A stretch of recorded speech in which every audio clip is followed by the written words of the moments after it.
사순절을 맞아 예수님의 마지막 일주일의 여정길을 우리가 함께 걷고 있습니다. 오늘 5번째 시간, 준비의 날입니다. 예수님은 십자가에 달리시기 전날에 제자들과 함께 유월절 식사를 하고 계십니다. 그리고 이 식사 자리에서는 여러 가지 일들이 준비되어지고 있습니다.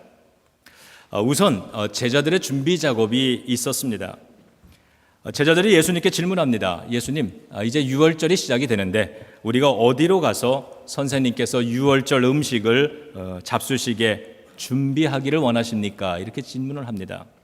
그러자 예수님께서 이렇게 대답합니다. 너희들이 마을로 들어가면 한 사람을 만날 텐데 그가 자리를 펴고 준비한 큰 다락방을 보이리니 거기서 우리를 위하여 준비하라 하셨습니다. 그리고 제자들이 성내로 마을로 들어가서 예수님께서 하시던 말씀대로 유월절 음식을 준비했다고 성경이 기록합니다. 두 번째로는 식사 장소를 준비한 집 주인이 있었습니다. 예수님은 제자들에게 조금 더 구체적으로 성경의 내용을 살펴보면 너희들이 마을로 들어가면 양동이를 이고 물 한 동이를 가지고 가는 남자가 있을 텐데 그를 따라서 그의 집으로 들어가라. 그리고 그 집 주인에게 유월절 식사를 할 장소를 제공해 달라고 부탁하면 그가 준비된 큰 다락방을 너희들에게 보여줄 것이다 말씀하셨습니다. 저는 이 장면을 읽으면서 이 창세기의 한 장면을 떠올렸는데 아브라함이 며느리를 찾기 위해서 자신의 이 집에 있는 집사를 먼 곳으로 보냈을 때의 이야기가 떠올랐습니다. 낯선 곳, 누구를 만나야 할지 모르는 이때에 이 집사는 기도를 했습니다. 하나님, 우물에 물 길러오는 여인들 중에서 나와 나의 낙타에게 물을 제공하는 그 여인을 따라가서 그 부모에게 혼인 요청을 하게 하소서. 그 기도 후에 그는 리브가라고 하는 하나님께서 준비해 놓으신 좋은 여인을 만나게 된다는 이야기입니다. 예수님은 식사 장소를 제공할 이 집 주인을 만나도록 하나님께서 준비시켜 놓으셨다고 하는 사실을 아셨습니다. 이 집주인 비록 이름은 알려져 있지는 않지만 그러나 이 집주인은 식사 장소를 준비해 놓고 있었습니다. 당시 예루살렘 도시에 사는 모든 사람들처럼 이 집주인 역시 얼마 전에 예수님이 제자들과 함께 이 예루살렘 도성 안으로 들어오셨고 많은 일들을 하고 계신다고 하는 사실을 그도 알았을 것입니다. 그리고 이제 유월절이 시작이 되기 때문에 예수님 일행 역시 유월절 식사를 하셔야 한다는 것을 생각했습니다. 그리고 예수님 일행이나 혹은 아니더라도 다른 나그네들을 위해서 자신의 다락방을 유월절 식사 장소로 준비해 놓았던 것이죠. 세 번째로 예수님은 이 식사 자리에서 인류를 죄에서 구원해 주실 십자가를 짊어지실 준비를 하고 계십니다. 식사 자리에서 떡과 포도주를 들어서 축사하시고 제자들에게 나누어 주시면서 이것은 너희를 위하여 주는 내 몸과 죄 사함을 위하여 너희들에게 주는 내 피라고 말씀하셨습니다. 이것은 그 다음 날 있게 될 십자가 죽음을 통해서 우리들의 죄를 대신 짊어지고 해결해 주시려고 하는 예수님의 준비 작업이었습니다. 그리고 마지막으로 오늘 성경 본문은 12제자 중에 한 사람 가룟 유다는 이 식사 자리에서 예수님을 팔아 넘길 준비를 하고 있다는 것을 말해줍니다. 예수님은 말씀합니다. 너희 중에 한 사람이 나를 팔리라. 지금 예수님과 제자들이 둘러앉아서 유월절 식사를 하고 있는데 이 유월절 식사의 전통은 출애굽 사건으로부터 시작을 합니다. 430년 동안 이집트의 노예 생활을 하던 이 유대 민족이 해방이 될 수 있었던 배경에는 하나님께서 그 땅에 내린 10가지 재앙이 있었습니다. 그 중에서 마지막 10번째 재앙으로 죽음의 영이 그 땅을 덮었는데 이 죽음의 영이 지나간 집마다 그 집에 있는 사람과 가축의 장자, 첫 아들과 첫 새끼가 다 죽었다고 하고 그 온 땅에 그날 통곡 소리가 가득했다고 성경이 증언하고 있습니다. 그러나 이 죽음의 영이 비켜간 집들이 있었는데 이 문설주, 그러니까 이 문에 이 프레임에 어린 양의 피를 발라놓은 유대인들의 집은 이 죽음의 영이 건너가고 피해갔다, 그렇게 얘기를 합니다. 이집트의 왕 파라오는 이 10번째 재앙 앞에서 항복했습니다. 그리고 노예로 잡고 있던 이 유대 백성들을 다 풀어서 자유인이 되게 해줍니다. 그래서 이날 유대인들은 자유인이 돼서 이집트를 탈출하게 되는 출애굽 사건을 맞이하게 됩니다. 그리고 이것이 바로 유월절의 기원이 되었습니다. 유월절이라고 하는 말은 패스오버, 건너갔다라고 하는 뜻입니다. 죽음의 영이 우리들의 집, 어린 양의 피를 발라놓은 이 유대인들의 집을 넘어가서 우리를 구원하고 이 노예로부터 해방되게 했다라고 하는 그것을 기념하는 의미가 담겨져 있습니다. 이 유월절의 이 예식은 하나님의 명령에 의해서 유대인들이 이것을 전통으로 지켜왔고 예수님 시대에도 그 유대인들은 그 전통을 잘 지켰습니다. 그리고 오늘날의 이 주위시들도 중요한 전통으로 이 유월절 식사를 지키고 있습니다. 그들은 이 유월절의 식탁의 전통을 세이더라고 이렇게 부르는데, 이 자리에서는 이날 식사에서는 우리의 이 쑥과 같은 아주 쓴 나무를 먹으면서 자신들의 조상이 겪었던 그 쓰라린 고통을 떠올린다고 합니다. 그리고 마짜라고 하는 누룩을 넣지 않은 빵을 먹으면서 이 급박하게 이 출애굽을 했던 조상들의 그 상황을 다시 한번 생각하는 것입니다. 그리고 이 식사 자리에서 아버지는 음식을 함께 가족들과 나누기 전에 이것을 축복하게 되는데, 이게 바로 예수님이 이러한 전통을 따라서 예수님도 이 빵을 들어서 잔을 들어서 축복하고 제자들에게 나누어 주셨던 것입니다. 그렇게 오늘날의 아버지들은 이 음식을 축복하고 자녀들에게 가르침을 하기 시작합니다. 매년 이 유월절의 식탁에서 반복되는 똑같은 이야기입니다. 우리들의 조상들은 나라 없는 백성들이었다. 그래서 남의 나라의 노예로서 참 어렵고 힘든 고난의 세월을 지냈어야 됐는데, 그렇기 때문에 오늘 너희들이 하나님을 잘 공경하고 그리고 지혜와 능력을 쌓아서 이 나라를 지키고 보존해야 된다고 하는 가르침을 줍니다. 그렇지 않으면 우리들도 어느 땐가 우리의 조상들처럼 나라 없는 민족이 다시 될 수 있다고 하는 이야기를 성경의 이야기와 함께 들려주는 겁니다.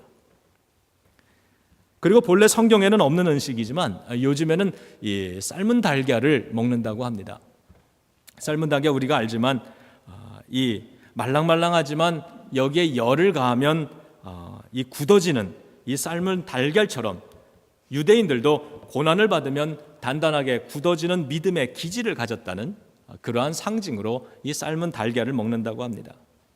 그러고 보면 이 기독교의 역사 속에서 이 독일 교회는 나치의 고난 앞에서 더욱 단단해질 수 있었고, 우리 한국 교회는 일본 제국주의의 신사참배 강요 앞에서 더욱 단단해질 수 있었습니다. 그리고 오늘 저와 여러분들 우리 성도들도 고난과 유혹 앞에서 더욱 단단해지는 사람인 줄로 믿습니다. 오늘날 우리의 식탁은 어떠한가를 생각해 봅니다. 이 가정에서의 이 식탁의 기능 뭘까요? 단순히 이 굶주린 배를 채우는 그러한 자리의 기능만은 아닐 것이라 생각합니다. 요즘은 많이 핵가족화가 됐지만 어릴 때는 가족들이 많았죠. 형제들이 많았습니다. 어릴 적 식구들이 많았을 때는 온 가족이 한자리에 모이는 기회가 바로 식사 시간이었습니다. 그 여러분들 다 기억하시겠지만 어른이 아버지께서 수저를 들기 전에는 먼저 수저를 들 수가 없었습니다. 어른이 먼저 수저를 들고 드시기 시작하면 그때 그 자녀들은 수저를 들고 밥을 먹기 시작을 했습니다. 또 맛있는 반찬이 있다고 해서 혼자서 많이 먹으면 안 되는 것이 그 식탁에서 배우는 다른 가족에 대한 배려였습니다. 제 기억에도 이제 식사를 마치고 수박이나 이렇게 썰어가지고 어머니께서 가져다 주시면 반드시 이 끝에 있는 부분부터 먹었어야지 가운데 제일 큰 조각을 먼저 집으면 그것은 이기적이고 버릇없는 그러한 자녀라고 혼을 났던 기억도 있습니다. 이렇게 우리는 식탁에서 예절을 배우고 전통을 배웁니다. 저는 어릴 때 이 식탁에서 기도를 배웠습니다. 부모님께서, 어머니가, 아버지께서 식사 기도를 하고 가끔 저희들에게 식사 기도를 하도록 말씀을 하셨으면 저희들도 그 식사 기도를 그렇게 배웠던 기억이 납니다. 오늘 우리들의 이 식탁은 어떠합니까? 며칠 전이었는데요. 제가 이 밤에 혼자서 이 서류들을 이렇게 정리를 하다가 6개월 전에 집사람이 잘못한 거 하나를 발견을 했습니다.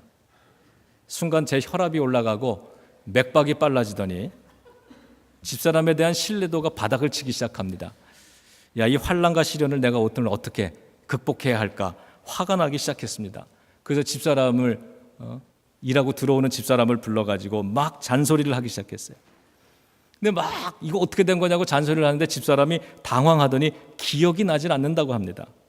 난 그 말에 더 화가 났습니다. 아니 그게 말이 되냐?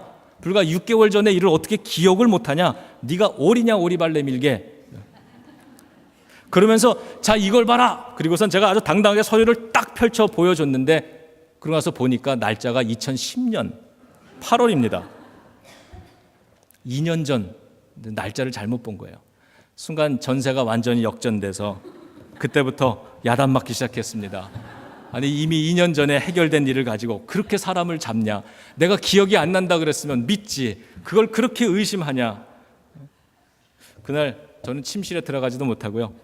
거실에 앉아서 눈치 보다가 우리 집사람께서 잠드신 것을 확인하고 살짝 올라가서 잠을 잤습니다. 다음날 교회에 와서 점심때 집사람에게 전화를 했어요. 솔직하게 전화하면은 야단 맞을 것 같아서 텍스트 문자를 보냈습니다. 어제 내가 잘못했으니까 오늘 밥 사줄게. 밥 먹자. 그리고 만나서 집사람이 좋아하는 음식을 사줬습니다. 이날의 식사 자리는 단순하게 밥을 먹기 위한 자리만은 아니었습니다. 저에게는 가정의 평화를 회복하는 역사적 사명을 수행하는 그러한 위대한 자리였습니다.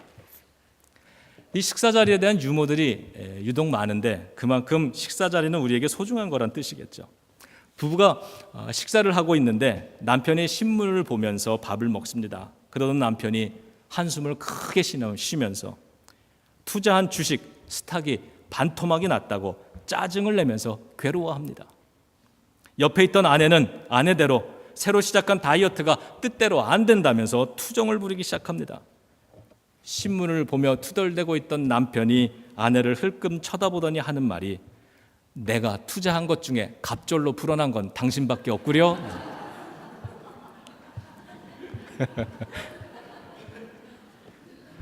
레스토랑 유머 중에 제가 가장 크게 웃었던 거는 레스토랑에 간 한 손님이요. 우리 한국 사람이 야채만 주문하니까 이 종업원이 Are you vegetarian? 이렇게 물어봤대요. 그랬더니 이 남자가 정색을 하면서 No, I'm Korean! 그랬더니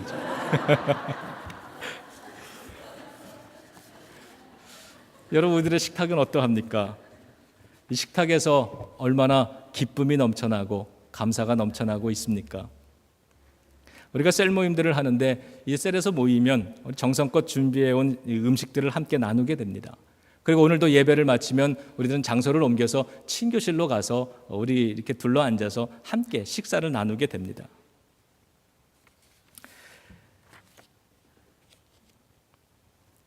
여러분, 이 식사의 자리, 오늘 이곳에서 많은 것을 생각해 보게 됩니다. 예수님은 이 유월절 식사를 하셨는데 이 유월절의 식사를 성만찬의 식사로 바꾸십니다. 이스라엘 조상들이 이집트의 노예 생활에서 벗어나서 자유인이 된 날을 기념하는 이 유월절 식탁을 예수님께서는 오늘 십자가의 용서와 사랑과 구원의 식탁으로 바꾸어 주셨습니다. 그렇게 해서 오늘 크리스찬 된 저와 여러분들 우리들은 유월절의 식탁을 지키는 사람들이 아니라 성만찬의 자리를 지키게 있는 것입니다.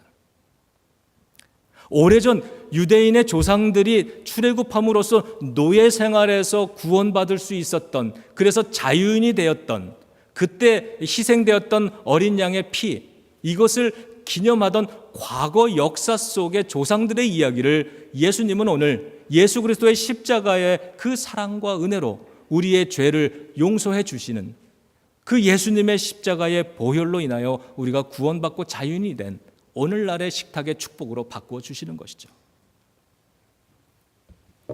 오늘 예수님의 이 마지막 만찬 자리, 성경에 보면 아주 중요한 단어들이 계속 반복됩니다. 준비라고 하는 말들이 계속 반복되고 있습니다. 오늘 우리들의 식탁을 통해서 우리가 준비해 나가야 되는 것들 두 가지를 교훈을 한번 찾아봅니다. 첫 번째 교훈은 우리도 식사를 할 때마다 예수님을 기억하자는 것입니다. 예수님은 빵을 들어서 제자들에게 나누어 주시며 이것을 먹음으로 나를 기념하라고 하셨습니다. 우리도 식탁에 앉아서 먹고 마실 때마다 예수님의 저 십자가의 구원을 생각해 보는 것입니다. 그리고 주님, 나를 구원해 주셔서 감사합니다. 이 음식이 내 몸속에 들어가서 내 육체에 힘을 주고 생명이 되어 주듯이 예수 그리스도의 이 성찬이, 주님의 이 살과 피가, 주님의 십자가가 나의 영혼의 삶을 살리셨습니다라고 하는 고백을 드리자는 겁니다. 자녀들과 식탁에 앉으면 너 요즘 공부 잘하냐? 이러한 말만 하는 것이 아니라, 얘야, 너 요즘 성경은 뭘 읽고 있니? 성경은 잘 읽고 있니? 넌 요즘 기도 생활 어떻게 하고 있니? 이렇게 질문해 보자는 겁니다. 그리고 가장으로서 함께 가족들과 식사 기도를 해보기를 원합니다. 그렇게 셀 모임의 식탁에서, 친교 자리의 식사 자리에서 우리들은 그 자리에 함께 계시는 예수님을 생각해 보는 것입니다. 가족들을 위해서 힘들게 식사 준비할 때 그것은 귀찮은 노동이 아니라 예수님을 기념하고 예수님을 모시고 가족이 함께 기도를 배우는 거룩한 자리를 만드는 노동인 것을 우리가 기억해 봤으면 좋겠습니다. 때로는 혼자 식사를 하더라도 이 자리에 예수님이 지금 함께 계시다고 하는 것을 기억하면서 늘 감사할 수 있기를 주님의 이름으로 축복합니다. 두 번째 교훈은 식사의 자리를 준비하고 여러분들의 비즈니스 파트너라든가 교회 안에 안 다니는 이웃들을 한번 초대해 볼 수 있기를 원합니다. 그리고 그들과 밥을 먹으면서 세상 돌아가는 이야기, 삶을 사는 이야기들을 여러 가지를 나눌 때 그 중에 단 한마디라도 예수님을 증거해 볼 수 있기를 원합니다. 오늘 이 성만찬의 식탁에서 준비가 되어지고 있었고 예수님은 우리를 구원하실 준비를 하고 있었던 것처럼 오늘 우리들의 식탁에서 예수님께서 우리를 더욱 축복하시고 우리를 사랑으로 더욱 위로하시고 그리고 믿지 않는 영혼들을 구원하게 되고 우리로 하여금 이 예수 공동체의 더 깊은 일원이 되도록 우리를 위해서 일하고 계시고 준비하고 계시다고 하는 이 사실을 우리가 꼭 잊지 말았으면 좋겠습니다. 우리도 식탁을 준비하는 손길들 되기를 바랍니다.